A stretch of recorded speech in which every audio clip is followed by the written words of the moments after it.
पहिला यो भिडियो हेर्नुहोस्, त्यहाँदेखि उता हामी कुरा गरौँ।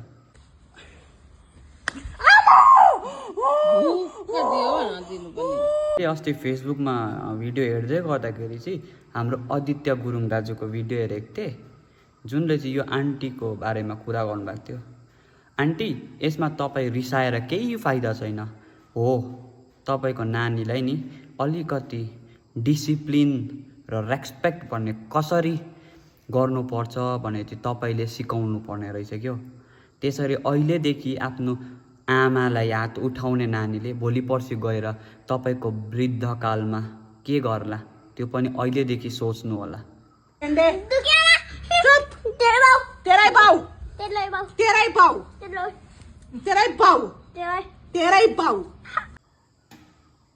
अनि अर्को कुरा, तपाईँको नानीले बोल्नु पनि जानेको रहेनछ, भन्दैछ नि तेरो बाउ तेरो बाउ तेरो बाउ। त्यहाँ बुझ्नु भयो नि, बोल्नु ओर्नु पनि सिकाउनु पर्छ है आन्टी। यही हो उमेर सिक्ने बेला। जब तपाईँको नानी 11, 12, 13, 14 वर्ष पुग्छ नि, त्यहाँदेखि उता नानीहरूले सिक्दैन। यो चाहिँ तपाईँको करेक्ट उमेर हो सिकाउनुको लागि। यसरी बोल्नु हुँदैन। मानेन भने थप्पड लाउनुहोस्। तपाईँले जन्म दिएको हो, जन्म दिने आमाले थप्पड लाउँदा केही पनि हुँदैन।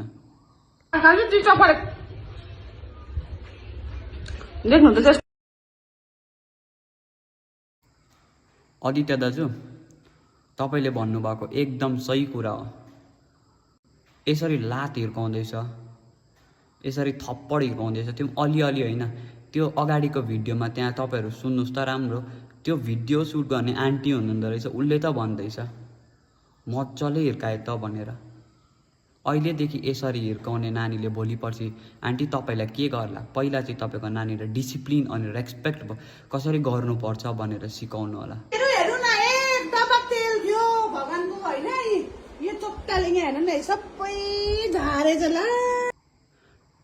अन्त आन्टी, तपाईँले पनि बोल्नु सिक्नु पर्ने रहेछ।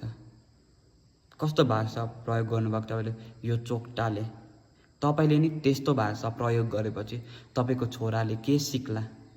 अलिकति सचेत हुनुहोस् अहिलेबाटै।